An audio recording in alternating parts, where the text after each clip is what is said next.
Bonjour à toutes, bonjour à tous. Alors aujourd'hui, nous allons essayer de répondre à la question: les CFO, les directeurs financiers, sont-ils flemmards ou doivent-ils être un petit peu flemmards?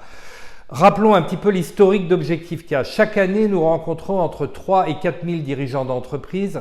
Chaque jour, nous rencontrons 2 dirigeants qui s'intéressent à nos activités de management de transition.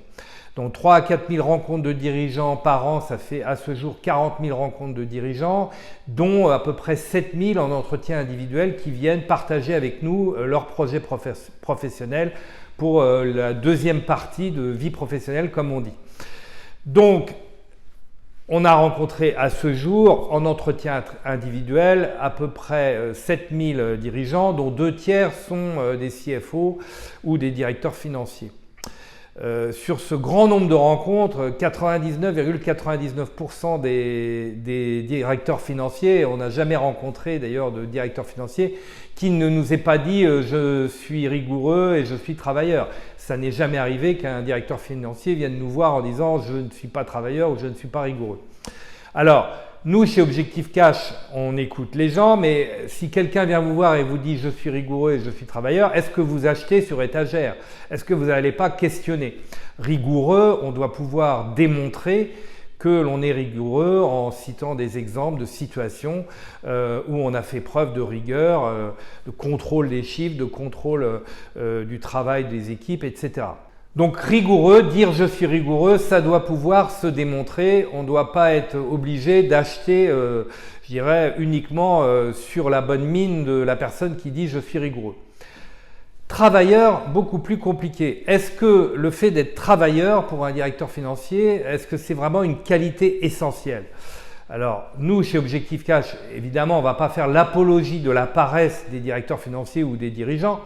Mais il faut quand même se poser la question, le rôle d'un directeur financier ou le rôle d'un dirigeant d'entreprise en général, eh bien, c'est de réfléchir à l'utilité de certaines tâches. Si on a la moitié de ses équipes qui en permanence consacrent du temps à des tâches sans valeur ajoutée, par exemple produire des chiffres ou ressaisir des données d'un tableau dans un autre tableau ou d'un système dans un autre système, le rôle du directeur financier ou du dirigeant de l'entreprise, c'est vraiment à un moment de questionner ce travail, de tout arrêter, de dire attendez, on ne peut plus continuer comme ça, de prendre du recul et d'essayer de simplifier le travail ou d'assouplir la charge de travail pour substituer à des tâches avec zéro valeur ajoutée, des tâches où on va pouvoir apporter une valeur ajoutée et que le temps que l'on passait à produire des chiffres, et bien maintenant, dorénavant, une fois qu'on a mis en place des outils, mis en place une organisation, mis en place des systèmes, et bien ça sera du temps qui sera disponible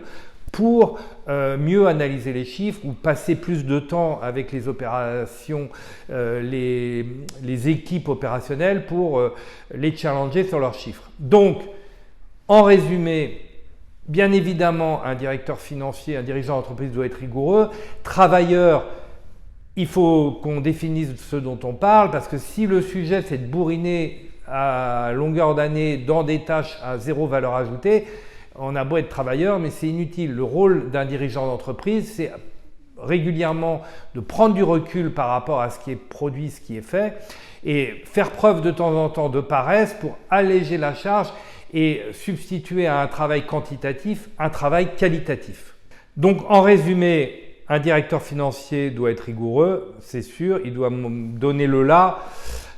Ensuite, la question de savoir si le directeur financier doit être un peu flemmard de temps en temps, eh bien oui, pourquoi pas, si cette flemme est mise au service de la réflexion, de la prise de recul et que grâce à cette réflexion, eh bien on va faire un travail de meilleure qualité. Ce qui compte, ce n'est pas la quantité de travail, c'est le résultat. Est-ce que les analyses produites par la direction financière servent à quelque chose, sont utilisées pour améliorer le business model, améliorer la productivité des opérations? Et si le directeur financier est un peu flemmard, mais qu'on atteint l'objectif et que l'entreprise progresse, grâce à lui, grâce à sa réflexion, grâce à sa flemme, eh bien tant mieux, tout le monde va être content.